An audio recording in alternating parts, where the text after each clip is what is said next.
বিভাগৰে আয়ুক্ত সচিব শ্ৰী লক্ষ্মণন ডাঙৰীয়া, উপস্থিত যুৱক যুৱতী, বন্ধু বান্ধৱীসকল আৰু সুধীবৃন্দ, আমি সকলোৱে মনত পেলাম যে 2023 চনৰ 23 ছেপ্টেম্বৰ তাৰিখে আমি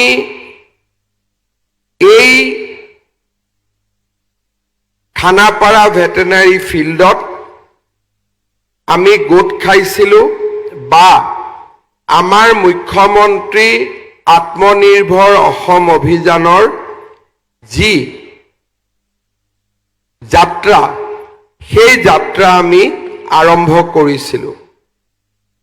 সিদিনাখন আমি 25,277 গৰাকী উদ্যমী যুৱক যুৱতীক প্ৰথম কিস্তিৰ ধন আমি আগবঢ়াইছিলোঁ।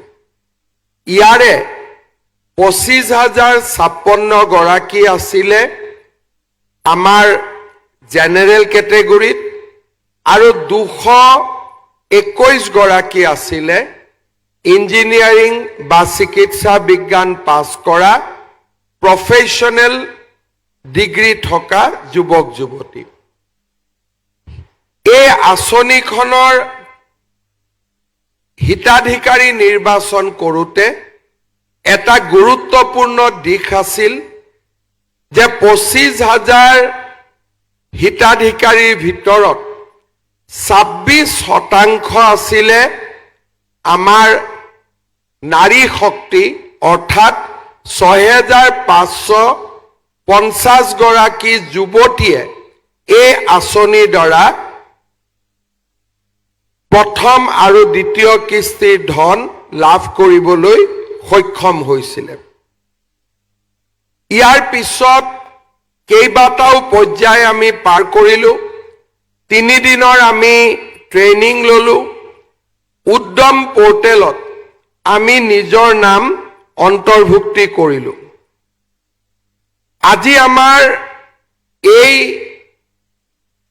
যিটো যাত্ৰা, এই যাত্ৰাটোৰ আজি এটা নিৰ্ণায়ক দিন। আজিৰ দিনটো এই কাৰণে গুৰুত্বপূৰ্ণ নহয় যে আপোনালোকে আৰু 1 লাখ টকাকৈ লাভ কৰিব। আজিৰ দিনটো এই কাৰণে গুৰুত্বপূৰ্ণ যে আমি আপোনালোকক প্ৰথম যি 1 লাখ টকা দিছিলোঁ তাক আপোনালোকে ভালদৰে ব্যৱহাৰ কৰি ইয়াত আহিবলৈ আপোনালোক সক্ষম হৈছে। অৰ্থাৎ আজিৰ দিনটো এটা আমাৰ সকলোৰে বাবে ব্যক্তিগত সফলতাৰ দিন।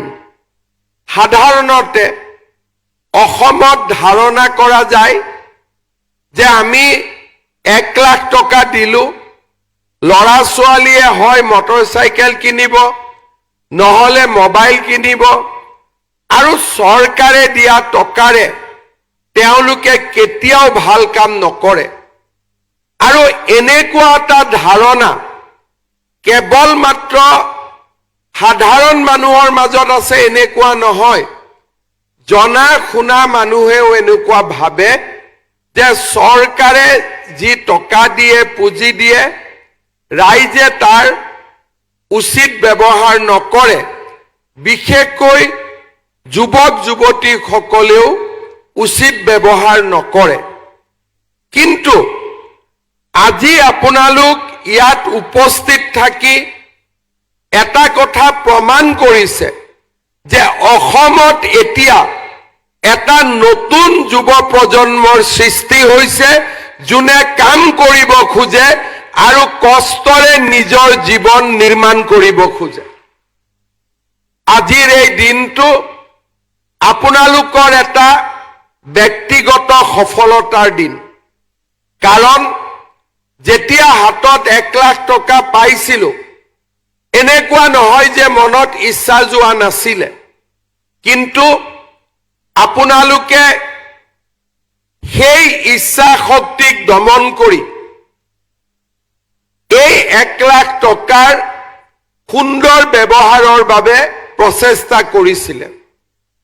কেইবাটাও ভিডিঅ' আৰু কেইবাজনো ল'ৰাই বা ছোৱালীয়ে সামাজিক মাধ্যমত প্ৰকাশ কৰা সফলতাৰ কথা বতৰা আমি যোৱা দিনবোৰত নিজে প্ৰত্যক্ষ কৰিছিলোঁ। কেইবাখনো মিটিঙত আমাক জিলা আয়ুক্তসকলে কৈছিলে যে অকল 1 লাখ টকাই নহয়, বহু কেইগৰাকী যুৱকে পৰৱৰ্তী সময়ত PMEGP আৰু PMFMEৰ পৰাও ঋণ ল'বলৈ সক্ষম হৈছে। প্ৰায় 19 কোটি টকাৰ বেংকে আপোনালোকলৈকে স্বতন্ত্ৰভাৱে, আমাৰ আঁচনিখনৰ লগত জড়িত নহয়, স্বতন্ত্ৰভাৱে আপোনালোকক ঋণ আগবঢ়াইছে। মই বিশ্বাস কৰোঁ এই আঁচনিখনক আমি যদি সঁচাকৈয়ে ইয়াক যদি আমি আৰু সুন্দৰ কৰাৰ বাবে প্ৰচেষ্টা কৰোঁ, আমাৰ বাবে, যুৱক যুৱতীৰ বাবে এটা নতুন দিনৰ আৰম্ভণি হ'ব। মই পোনপ্ৰথমে আপোনালোকক কেইটামান সকলোৱে জনা কিন্তু সাধাৰণতে আমি আলোচনা নকৰা কেইটামান কথা মই আপোনালোকক ক'ব বিচাৰিছোঁ। প্ৰত্যেক বছৰে আমাৰ অসমত 5 লাখ ল'ৰা ছোৱালীয়ে মেট্ৰিক পৰীক্ষা দিয়ে আৰু মেট্ৰিক পৰীক্ষা নিদিয়াকৈ প্ৰায় 2 লাখ ল'ৰা ছোৱালীয়ে স্কুলৰ পৰা বিদায় লয়। তাৰ মানে প্ৰত্যেক বছৰত অসমত 7 লাখ ল'ৰা ছোৱালী মাতৃৰ ঔৰসৰ পৰা জন্ম হয়, যাৰ কৰ্মসংস্থাপনৰ দায়িত্ব 18 বছৰ প্ৰৱেশ কৰাৰ পিছত সমাজে গ্ৰহণ কৰিব লাগে। এতিয়া যদি আপোনালোকে চিন্তা কৰে, অসম চৰকাৰত আমি যিমানেই চাকৰি নিদিওঁ কিয় 5 বছৰত 1 লাখ দিব পাৰিম, 2 লাখ দিব পাৰিম, বহুত কষ্ট কৰিলে 3 লাখলৈকে গ'লো। কিন্তু 5 বছৰত নিবনুৱা কিমান সৃষ্টি হয়? 35 লাখ। যদি 7 লাখ কৰি প্ৰত্যেক বছৰত আমি যুৱক যুৱতী 18 বছৰ বয়সক স্পৰ্শ কৰে বুলি যদি ধৰি লওঁ, এতিয়া এই আলোচনাৰ পৰা এটা কথা আমি বুজি উঠো যে চৰকাৰী চাকৰিয়ে আমাৰ যুৱক যুৱতীসকলক কৰ্মসংস্থাপন দি নিবনুৱা সমস্যা সমাধান কৰিব নোৱাৰে। ইয়াৰ বিকল্প কি হ'ব পাৰে? চৰকাৰ যেতিয়া নীৰৱে থাকে আৰু চৰকাৰে যেতিয়া ল'ৰা ছোৱালীৰ কথা চিন্তা নকৰে আৰু চৰকাৰে যেতিয়া যুৱক যুৱতীসকলৰ সংস্থাপনৰ কথা চিন্তা নকৰে, ল'ৰা ছোৱালীৰ সন্মুখত বিকল্প কি থাকে? ভাৰতৰ বিভিন্ন জাগাত উদ্যোগীকৰণ হৈছে।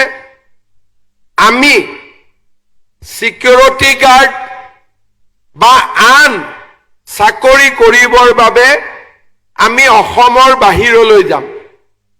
কিছু ল'ৰা ছোৱালীয়ে খেতিৰ কাম কৰিব, কিছু ল'ৰা ছোৱালীয়ে সৰু সুৰা দোকান পোহাৰ খুলিব আৰু কিছু ল'ৰা ছোৱালীয়ে হতাশাত নিজকে ধ্বংসৰ পথলৈ আগুৱাই লৈ যাব।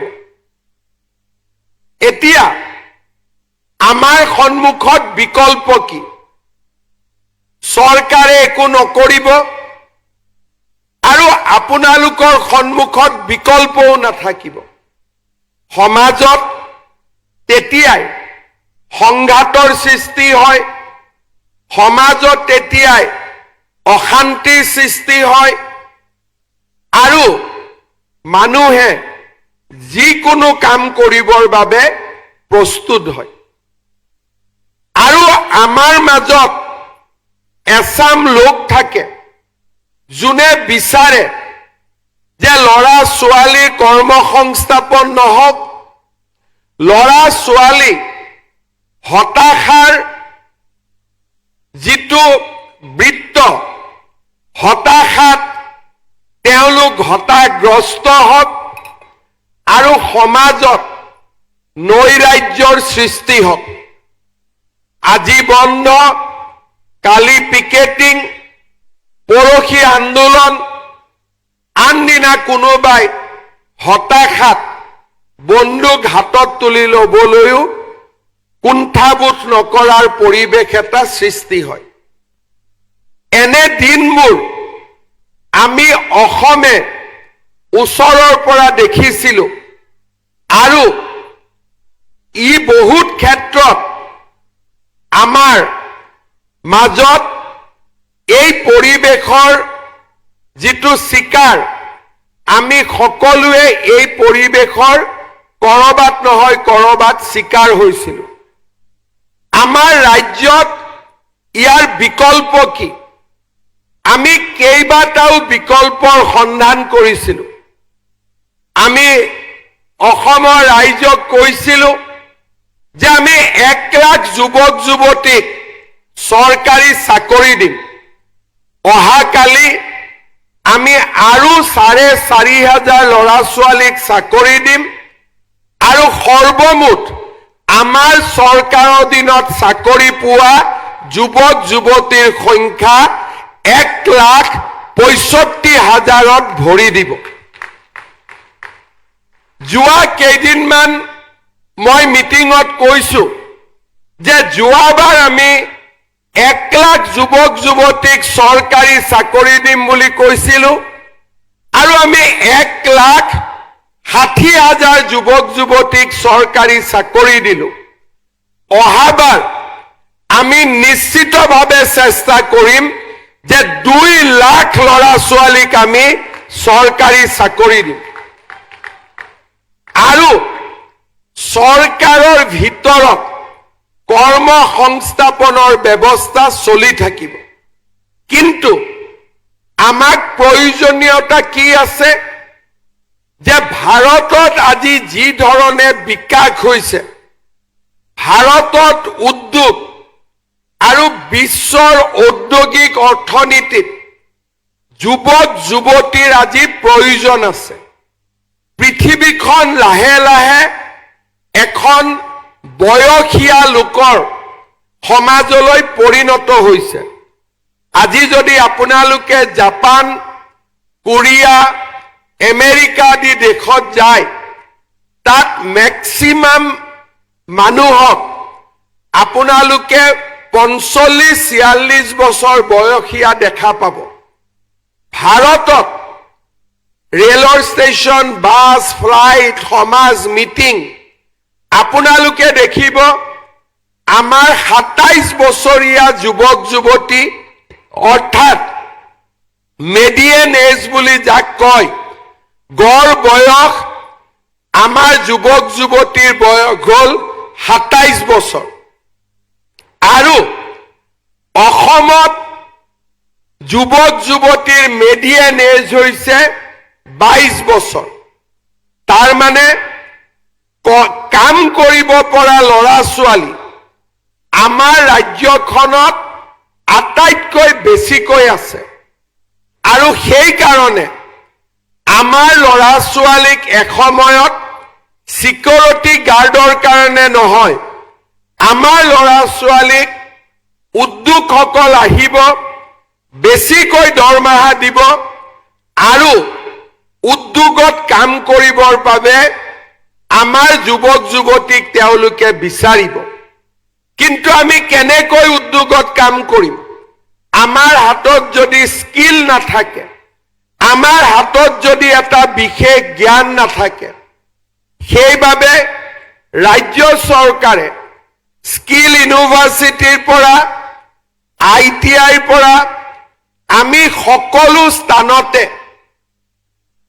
উদ্যমিতা বা স্কিল থকা কোনোবাই কাৰ্পেণ্টাৰ, কোনোবাই ইলেক্ট্ৰিচিয়ান, কোনোবাই ইণ্ডাষ্ট্ৰী 4.0 য'ত নেকি আজিকালি আধুনিক কথাবোৰ আহি পৰিছে, AI, VR, AR আৰু তাৰ লগতে বিভিন্ন financial service, company secretariat, chartered account, GST expert, আমি এই ধৰণৰ যুৱ শক্তি এটা নিৰ্মাণৰ প্ৰচেষ্টা কৰিছো।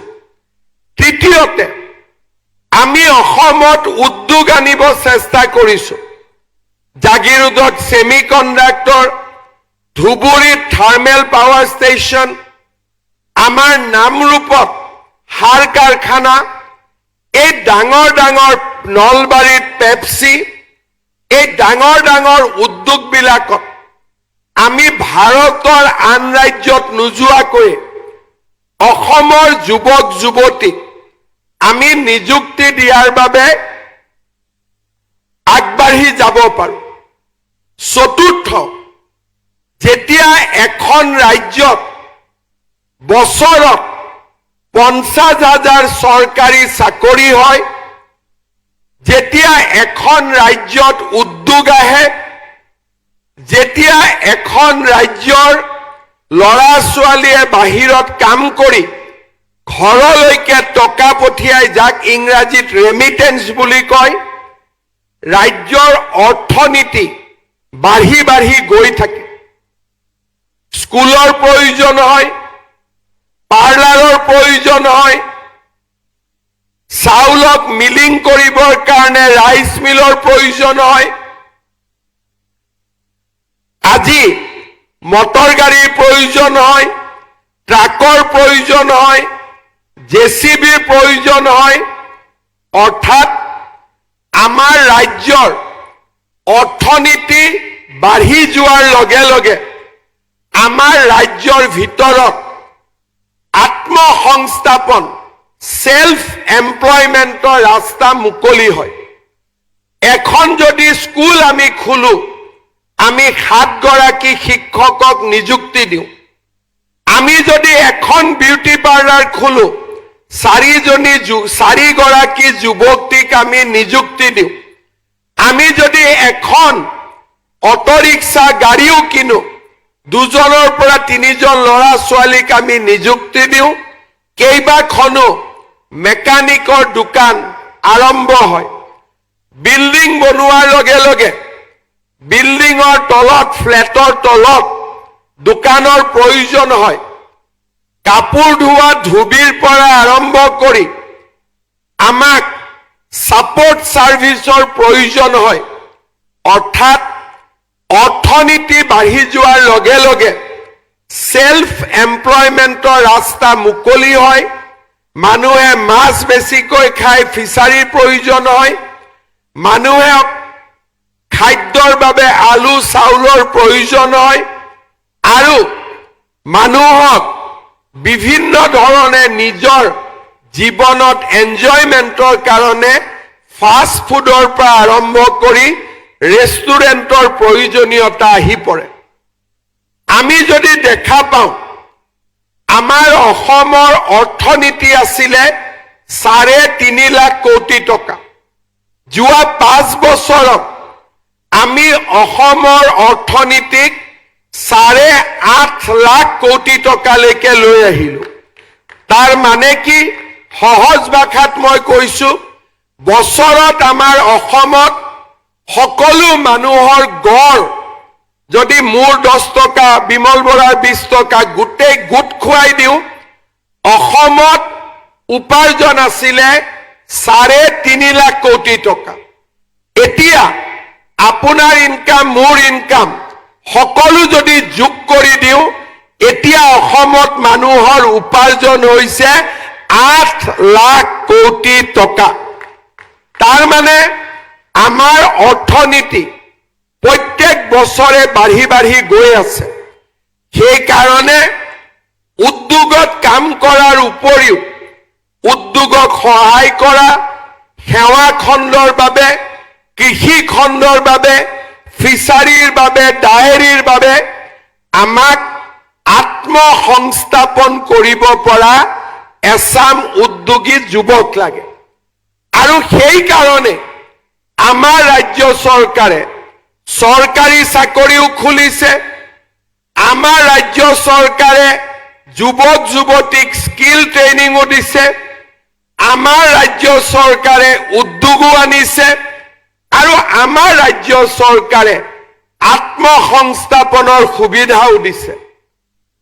ভাৰতত ইয়াত বহুত ল'ৰা ছোৱালী আছে যোনে গুগল কৰিব জানে, যোনে চাব জানে। ভাৰতত কোনো ৰাজ্য নাপাব য'ত নেকি উইদাউট মৰ্টগেজ বা বেংকৰ লগত সম্পৰ্ক নকৰাকৈ ৰাজ্য চৰকাৰে আমাৰ যুৱক যুৱতীক 2 লাখ টকা ডাইৰেক্টলি বেংক একাউণ্টত জমা দিছে। অসম আজি ভাৰতৰ ভিতৰতে এখন ব্যতিক্ৰমী প্ৰদেশ। মোক প্ৰশ্ন কৰিছিলে বহুতে যে টকাটো যদি খাই যায় কি হ'ব? তেতিয়া মই কৈছিলো যে অসমৰ যুৱক যুৱতীৰ ওপৰত মোৰ বিশ্বাস আছে, এই টকা কোনেও নাখায়, এই টকা ভাল কৰি ব্যৱহাৰ হ'ব। আজি সেই দিনটো আহি পৰিছে। 25,000 যুৱক যুৱতীৰ 12,976 গৰাকীয়ে আজি দ্বিতীয় আৰু তৃতীয় অৰ্থাৎ 75,000, 25,000 আৰু 1 লাখ টকাৰ বাবে আজি যোগ্যতা অৰ্জন কৰিছে। এতিয়া প্ৰশ্ন হ'ব বাকী 13,000ৰ কি হ'ল? ইয়াৰ উত্তৰো মই দিব লাগিব। প্ৰথম, এই সময়ছোৱাত আবেদনত মই লিখিলো যে মই গৰু কিনিম, গাখীৰৰ ব্যৱসায় কৰিম, কিন্তু টকাটো পোৱাৰ পিছত মই খুলিলো গেলামালৰ দোকান বা মই খুলিলো ব্ৰইলাৰ ফাৰ্ম। কাগজত খেলি মেলি হ'ল, সেইকাৰণে তেওঁলোক আজি ইয়াত আহিব পৰা নাই। মই উদ্যোগ বিভাগক অনুৰোধ কৰিম যে এটা আমি সুযোগ দিব লাগে যে পুৰণা ট্ৰেডৰ জাগাত নতুন ট্ৰেডটো লিখিবৰ কাৰণে, যাতে আজি নহা যুৱক যুৱতীসকলেও এটা সুযোগ পায়।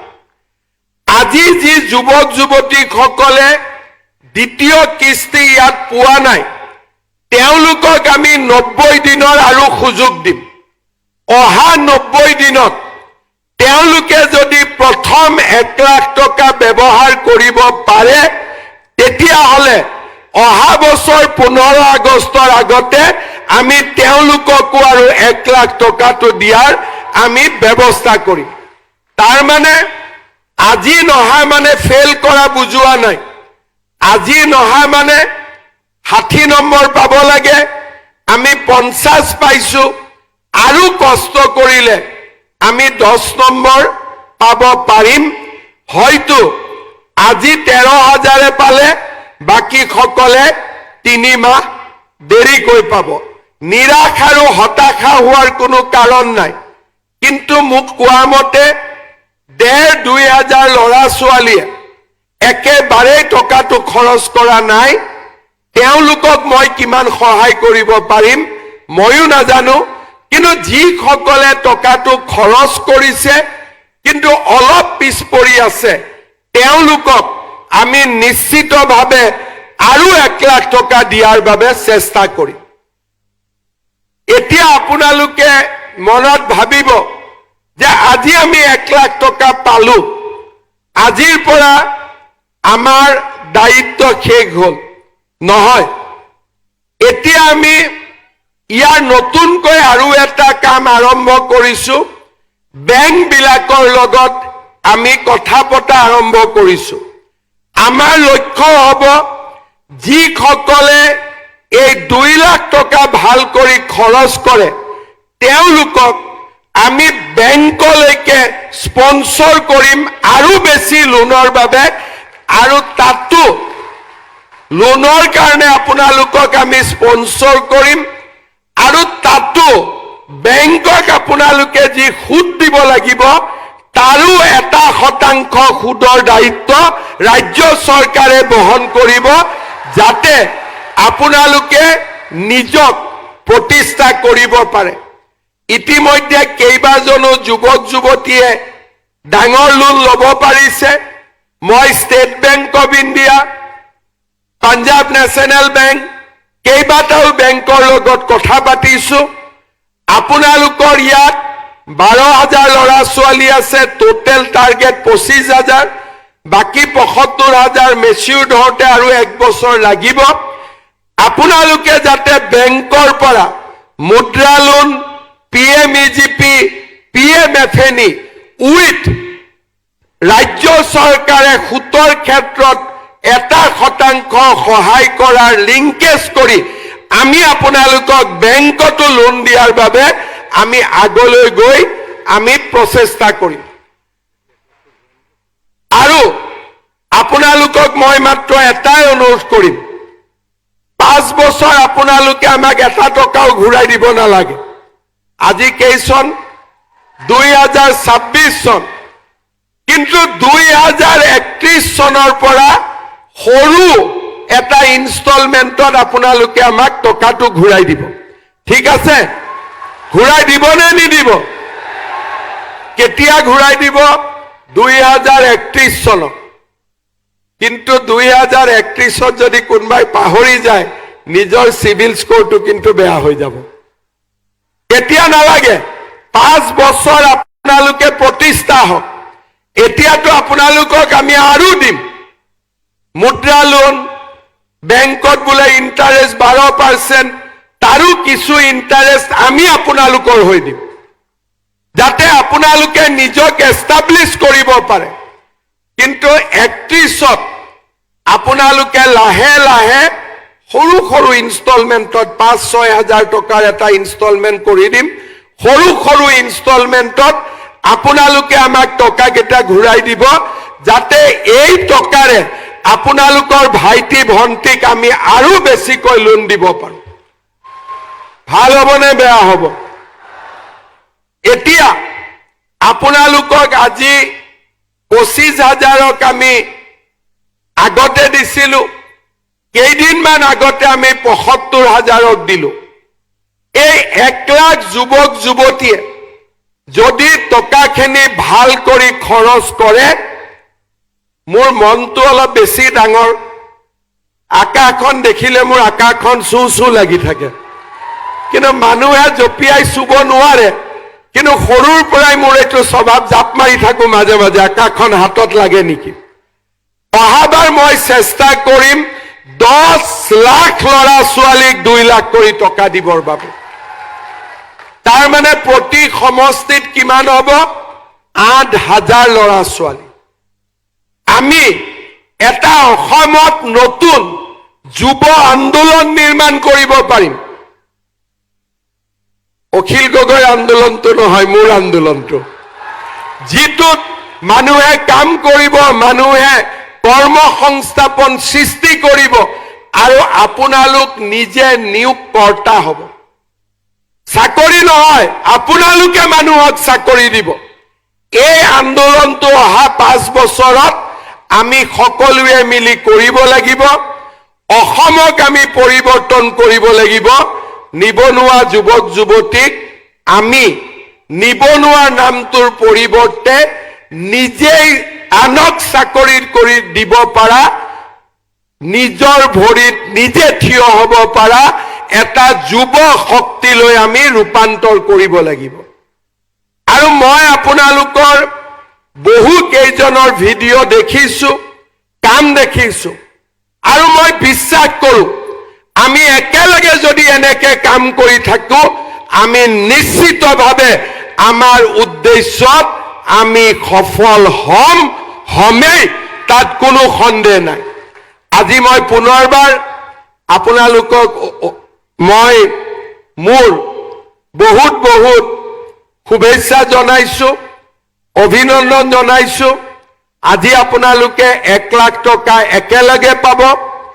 2031ত অলপ অলপ কৰি ঘূৰাই দিব। 2 লাখ ঘূৰাই দিব নালাগে, 1 লাখ ঘূৰাই দিব। আৰু 1 লাখ টকাৰো সুদ দিব নালাগে, বিনা সুদত মাত্ৰ 1 লাখ টকাটো সৰু সৰুকৈ আপোনালোকে ঘূৰাই দিব। বহুত বহুত অভিনন্দন জনালো। কিন্তু গোটেই কথাবোৰ যে মই ক'লো আপোনালোকে বুজিলে নে নাই? কোনে কোনে বুজিলে হাত দাঙক। চবে বুজিলে? যদি বুজিলে, অসমখন যদি এনেকৈ ধুনীয়া হ'ব লাগে, অহাবাৰ চৰকাৰৰ বাবে কাক ভোট দিব লাগিব? কাক ভোট দিব লাগিব? পাক্কা? সঁচাই কৈছে? তেতিয়াহ'লে মই নিশ্চিত চৰকাৰো আহিব, অসমৰ যুৱক যুৱতীৰ সোণালী সুদিনো উভতি আহিব। এই আশাৰে আপোনালোকক ধন্যবাদ জনালো। মোৰ লগত আকৌ এবাৰ ক'ব, ভাৰত মাতা কি, ভাৰত মাতা কি, বন্দে নৰেন্দ্ৰ মোদী, নৰেন্দ্ৰ মোদী, জয় আই অসম, জয় আই অসম। শেষত মাত্ৰ এটা কথাৰে সামৰণি মাৰিম। সকলো সফলতাৰ পিছফালে এছাম লোকে বহুত কষ্ট কৰে। উদ্যোগ মন্ত্ৰী Bimal Bora, additional chief secretary Ekka, আমাৰ কমিশ্যনাৰ ছেক্ৰেটাৰী লক্ষ্মণন, এনেকে বহুত ডাঙৰ টীম এটাই CM ফেলোসকলক লৈ আপোনালোকৰ বাবে কাম কৰি আছিলে। মই তেওঁলোকৰ বাবে আপোনালোকক এটা হাত চাপৰি মাৰিবৰ বাবে অনুৰোধ কৰিম। বহুত বহুত ধন্যবাদ। জয় হিন্দ, বন্দে মাতৰম।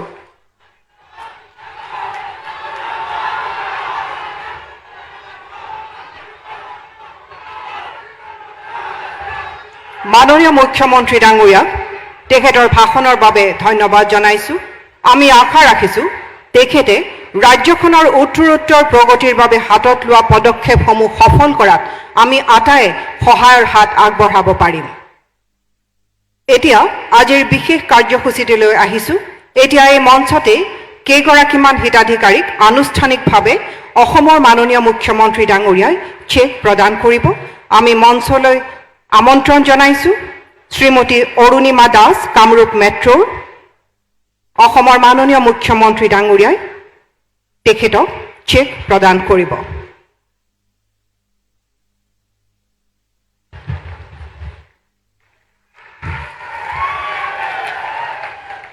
অৰুণিমা দাসৰ পিছত মঞ্চলৈ আদৰিছোঁ ঋতুপৰ্ণ শৰ্মা, ওদালগুৰিৰ।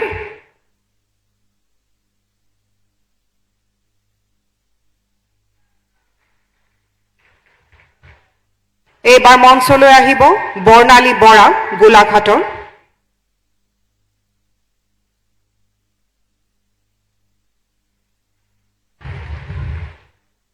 বৰ্ণালী বৰাৰ পিছত শ্ৰী হেমেন বৈশ্য, নলবাৰীৰ।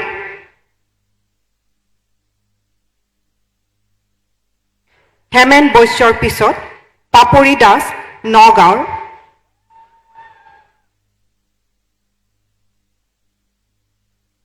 পাপৰি দাসৰ পিছত কাছাৰৰ বাপ্পা নাথ, তেখেতে চেক গ্ৰহণ কৰিব।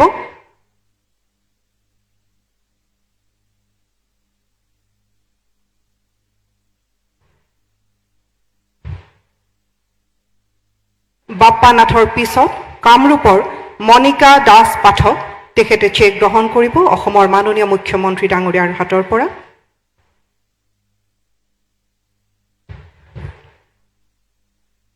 মণিকা দাস পাঠকৰ পিছত চন্দনা মণ্ডল, বঙাইগাঁও।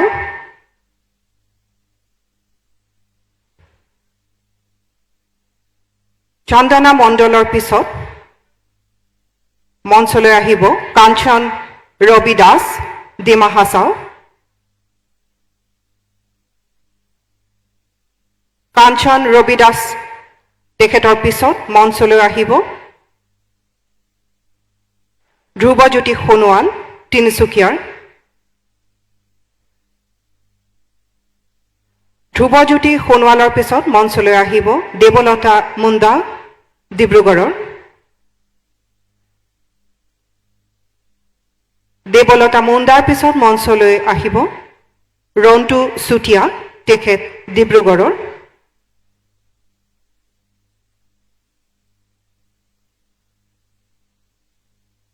ইয়াৰ পিছত বিকাশ শইকীয়া শিৱসাগৰৰ। তাৰ পিছত আহিব ৰবীনা টিছপি কাৰ্বি আংলঙৰ।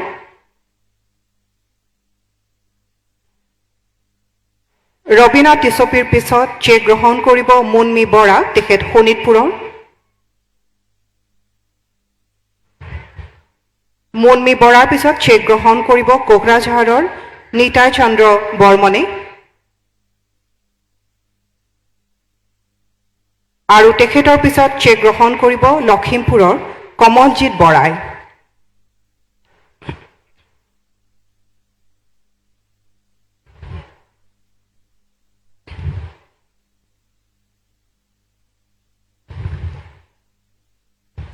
আমি আটাইলৈ অভিনন্দন আৰু ধন্যবাদ জ্ঞাপন কৰিছোঁ। এতিয়া অনুষ্ঠানৰ প্ৰায় শেষ পৰ্যায়ত আহি উপনীত হৈছোহি। অসমৰ মাননীয় মুখ্যমন্ত্ৰী ডাঙৰীয়া প্ৰমুখ্যে মঞ্চত উপবিষ্ট বিশিষ্ট অতিথিবৃন্দক আমি শলাগ